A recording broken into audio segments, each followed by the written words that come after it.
حتى المتعة، نكاح المتعة بإجماع الفقهاء، طبعا احنا في المذاهب الأربعة تحرمه، هناك بعض المذاهب تحلله، الذين يحرمونه المالكية والحنفية والشافعية والحنابلة، كل أهل السنة الحقيقة يحرمونه، ولكن بالإجماع قال ليس زنا، ولكن بالإجماع قال ليس زنا، ولكن بالإجماع قال ليس زنا.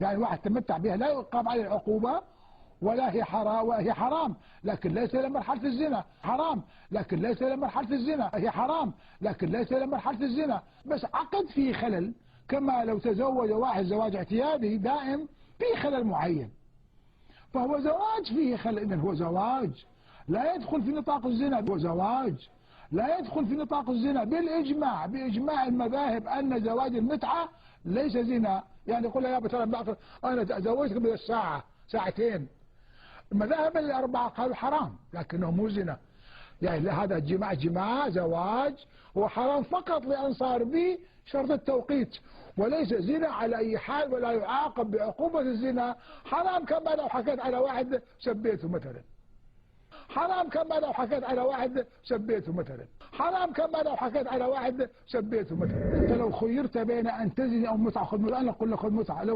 انت لو خيرت بين ان تزني او متعه خذ متعه، انا اقول لك خذ متعه. لو خيرت بين ان تزني او متعه خذ متعه، انا اقول لك خذ متعه. لو خيرت بين اما تزني، وقعت في غرام امراه وهذا الان صار شائع، واما ان تزني بها واما ان متعه، قلت لا بالله متعه، لان هذا صحيح حرام لكنه ما هو زنا، هذا زنا، فرق بين هذا وهذا.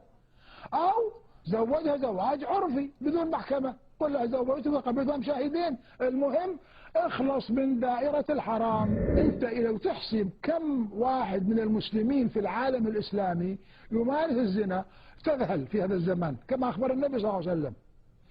هذا قل له يا اخي مكان مصير زنا تمتع بها متعة كحد ادنى، ادرأوا الحدود بالشبهات، وبإجماع المسلمين الزنا ليس، المتعة ليس زنا. إذا لو خيرت أي مسلم من زمن النبي صلى الله عليه وسلم إلى الآن أزني لو أتمتع، قل بلا تمتع، هذا دي عقد شهود، لكن فقط بوقت هذا هو التوقيت اللي سواه مسلم. في كل الدنيا ناس تزوجوا ثاني يوم طلقها، ثالث يوم طلقها، بعد أسبوع، بعد شهر، بعد سنة، يصير إحصال.